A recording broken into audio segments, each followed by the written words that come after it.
Begin with the 7th chapter from your economics book of grade 11, and the name of the chapter is Parameters or Indicators of Development.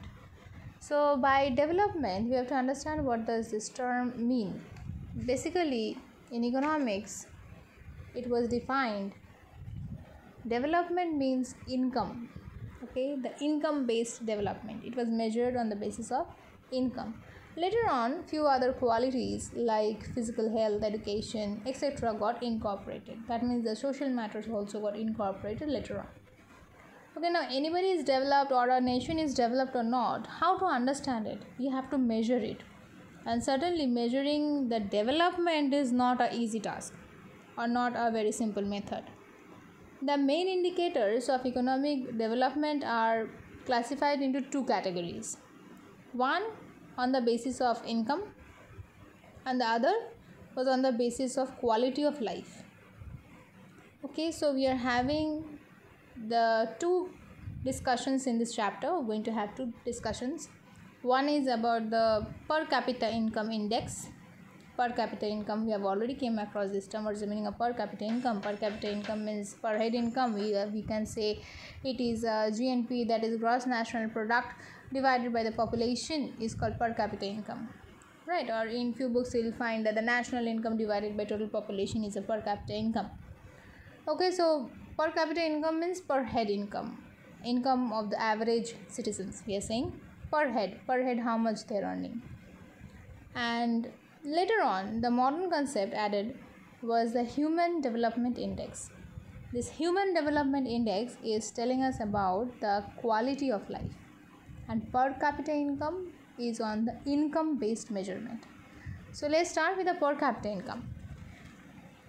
It was most widely used index of development is increased in real per capita income over a period of time. From this viewpoint of economic development, what is important is not simple an increase in economy's real national income, but increase in income, which is corrected for population change, that is per capita income. Most simple way we can say is GNP, or gross national product, or national product, or you can say national income, divided by total population is called per capita income. What are the limitations? Per capita income, or you can say per capita real income, cannot be considered as a perfect index in economic development. Now, why it cannot be considered as a perfect one? In your book there are few limitations given. Very first thing is, the first limitation, it does not consider the composition of output. So it is not considering or not separating, not segregating the composition of the output. What kind of output it is? If the output or the product which is produced within the country, it is non-civilian, maybe some arms have been produced, that is also considered within this index. So that has nothing to do with the economic development, right, of the citizens, but then also it is included here. The second limitation is distribution of income. The rich people is earning how much and the poor people is earning how much. No segregation is done. So total income of the nation is just added up together and divided by the population, and they are finding the average income per head. Is the person actually earning that much? That is not yet considered. So distribution of income, this matter is not at all considered here. There is lots of inequality in the distribution of income that is totally segregated, or you can say ignored by this kind of an index. Per capita income does not address the problem of poverty.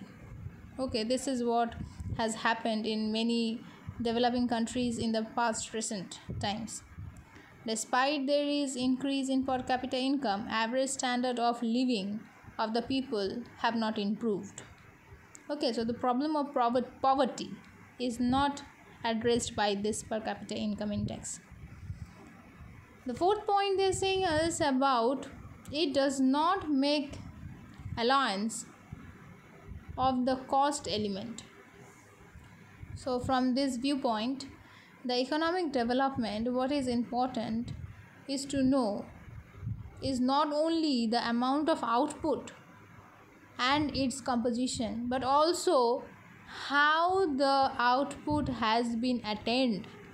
Is it being attended, or is the output made by the ruthless exploitation of the laborers or the workers? That have to be taken into consideration. What is the condition of the poor people? That also have to be taken into consideration. The fifth point, many goods and services not passed through the market, are excluded from GNP estimation. National income largely includes those goods and services of which payments is made in money form, but the services which is already done, like the housewives, like our mothers, they give us lots of services and we are not paying it. So that is also not anywhere included here in the per capita income. Numerous problem arises when we try the per capita income index for comparing the standard of living. In the international, if we try to compare between two countries, it is very problematic. First problem is the exchange rate. All the currencies are not having the same value. First problem. Second problem is national income.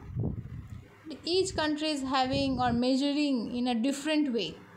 The third is price levels. Price levels of the same product is different in different countries. Same product is having different kind of price level, labeled in different kind of price. So all these problems are totally ignored by the per capita income index. Per capita income is not an adequate measure of development because it does not consider various issues related to social, human, and institutional dimension of the country. Next, this was totally dealing with the income matter only. And we can understand that per capita income index is not at all efficient, but it was widely followed. Now we are having some new approach which is telling us about the quality of life index. They are considering income. Don't think that they're not considering income. They're considering income. Along with that, they have incorporated few more points. Quality of life. You have to understand this term first. Quality of life is dependent on many factors, such as availability of basic necessities of food, clothing, shelter, equity in the distribution of income, wealth, literacy rate, that is educational rate they're talking about, health care, clean environment, political and civil rights, etc. All these are coming under quality of life. So we have got Human Development Index, HDI. So this HDI for the first time came into existence in 1990. And this was done. This Human Development Index was devised by the United Nations Development Program, UNDP, an agency of the United Nations. And for the first time they started working in 1990. Every year they try to produce a report and they start ranking, they start comparing. Internationally they have compared between many countries, they have ranked and they have told who is developing, and they have not only considered income, along with it they have included this quality of life also. This report have been considering various aspects of human development. Besides, they have been ranking various countries according to the level of Human Development Index.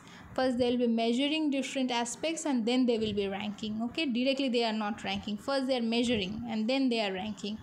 The Human Development Report in 1997 has defined human development as the process of widening people's choice as well as rising the level of well-being achievement. What is the meaning? Traditionally, economic development was focused exclusively on the expansion of only one choice, that was income. That means they're talking about the per capita income index. Per capita income index was having only one choice, or you can say only one opinion they were saying, that was income. But the concept of human development has gone far beyond the income and well-being to cover all human choices: economic, social, cultural, and political. All these aspects are coming under the human development index. Construction. How do they construct? The composite human development index is the measure of average achievement of a country. The three basic dimensions of human development index are: one is a long and healthy life. Long and healthy life is measured by life expectancy at birth. That is, number of years a person born infant is expected to live. So how long the lifespan is, first point, and how healthy the people are living there. What is the health condition there? So how long the person is living, people are living there, and what is the health condition, how good the health condition is there. First point. Second is the ability to acquire knowledge is measured by a combination of two variables. One is mean years of schooling, average number of years of school education received by people at age of 25 and above. What is the percentage of people going to the school? First thing, above the age of 25 and above. All these are also considered. Next, point B is expected years of schooling. Number of years of schooling that a child of school entered, age can be expected to receive. So how many children are going to school, and till which age the small children are getting educated? Not only small children, those who are above the age of 25 and above 25. What kind of schooling or what kind of education they can receive, that is also considered here. So first thing we can say was long life and health. Second was acquiring knowledge. Third, they are saying us about to have a decent standard of life. A decent standard of life is measured by a country's gross national income, GNI, per capita adjusted for purchasing power parity in terms of US dollar, that is PPP US dollar. You need to understand this, PPP US dollar. For that, what is the last point talking about? First, we have to convert the currencies of different countries into US dollar, for international comparison. And then with that convert, we have to find out what is the purchasing power of that country. Gross national income of a country will get converted into US dollar, is adjusted, and then we find what is the purchasing power with the parity of the US dollar. So these are the three things which is considered in order to form this human development index. To construct the human development index, fixed minimum and maximum value. Fixed minimum is 0, fixed maximum is 1, have been established for each of the three indicators. These three indicators, that is life expectation index, that is LEI. Then we are having number 2, you can see number 2 is here. Yes, number 2 you can see here is written education attainment index, EAI, adjusted gross domestic product index, AGDPI. Okay, so all these three you can say is measured or from the lowest value is 0 and maximum is 1. Each of the three components of a Human Development Index is computed according to the general formula. You can see what is the formula given here. So index is equal to actual value minus minimum value, and then again minus maximum value minus minimum value. Like this they will calculate what is the first they will calculate what is the how much they are getting according to the index. Okay, then they will start ranking. Performance of a country in each of these indicators is experienced as a value between 0 to 1. Each country would be at the same point in the scale between 0 to 1. Okay, for each of the three indicators, taking the simple average of all the three indicators, that is LEI, EAI and AGDPI, we can estimate the Human Development Index, which would be between 0 to 1 for each country. Evaluation. How do we evaluate it? Human Development Index is widely used these days, particularly by international agencies such as UNDP, to show the average achievement of an economy in the economic and social sectors. The main merits of HDI are the following. Number one is, how do we evaluate? Number one, has combined economic and social indicators. It is multidimensional in nature. Number two, Human Development Index is a more comprehensive measure of development than the per capita income index. Number three, Human Development Index has greatly increased our understanding about development.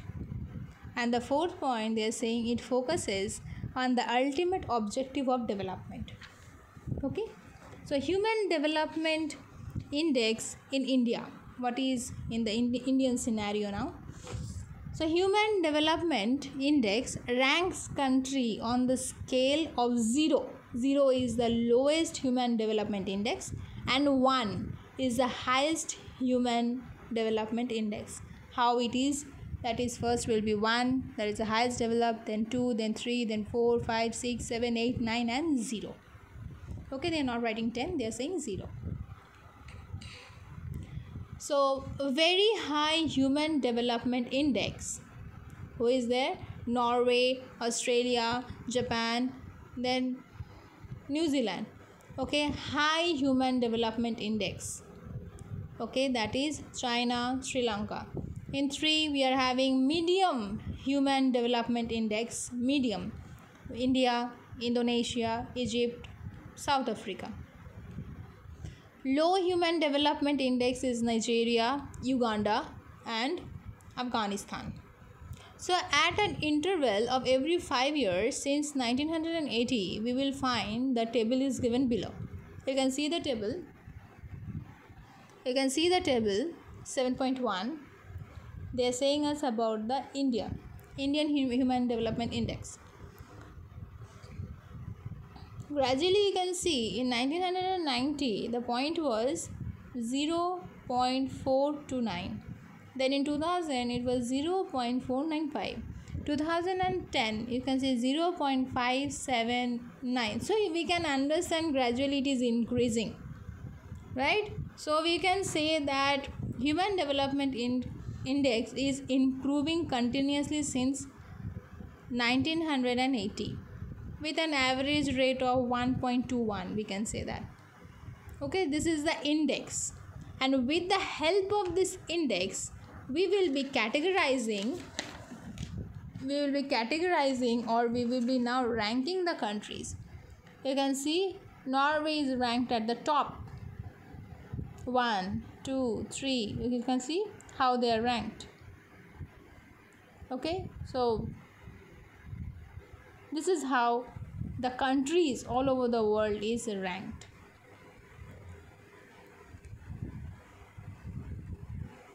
So at the top we will be at 1. That country is having the maximum index, right? Hopefully you understood. Thank you.